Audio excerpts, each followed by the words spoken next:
Haplo provides research information management software to higher education institutes. I'm the lead developer for our repository offering, but we also provide functionality that manages research funding, ethics, PhD approval, and so really the full research life cycle of a project. Our clients are universities, mostly based in the UK, although we're branching out internationally,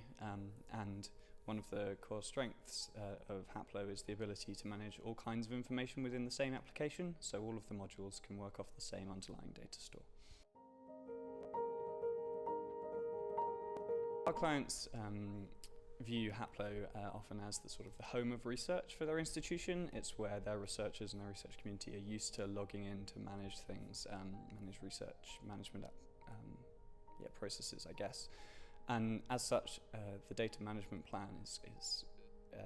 fits very naturally into the Haplo ecosystem and could really be the linchpin between different parts of the Haplo modules and different parts of the organization. So our institutions are really interested in the idea of embedding a data management plan within their existing ethics approval processes or funding application processes, and then being able to retrieve that information within Haplo and have the system automatically notify them perhaps a couple of years later when data sets start being produced from the research.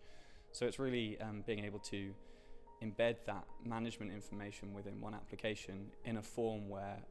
automatic system notifications and triggers can be developed so that much more of this information can be used and can be automated rather than having to be reviewed manually. We adopted the Common Standard for Machine-Actionable Data Management Plans. We adopted it because it laid out a really clear schema for how to represent the information that's in data management plans, and there'd been a lot of work put into making sure that the kinds of fields were represented such that common user stories and use cases could be automated with machine-to-machine integrations or by sharing information from other sources. So we were able to basically accelerate a lot of our development by using that data model, taking in information from other Haplo modules and then reusing it for the data management plan. We were first contacted by the chair of the working group, Tomasz, at Open Repositories Hamburg in 2019, when he heard that we were looking into data management plans, and really he helped a lot in reviewing the functionality we had, guiding us towards resources, use cases, frameworks that he'd put together, or the working group rather had put together, and reviewing what Haplo was currently doing and how we could adapt our approach to better match the common standard and therefore the use cases of a wider community. I'd say over a couple of months we iterated on our development and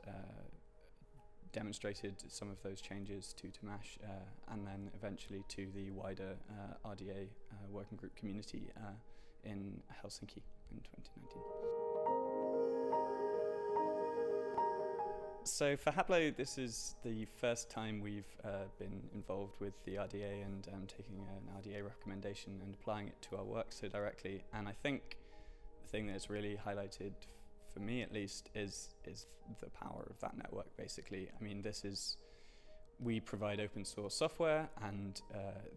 what we've taken is a whole set of recommendations from the wider community. It's sped up our development time, and now we're able to feed that back and open source the code so other people could take away it and use it. And so really, I know for me that feels like a success case for the whole open source and collaborative development model.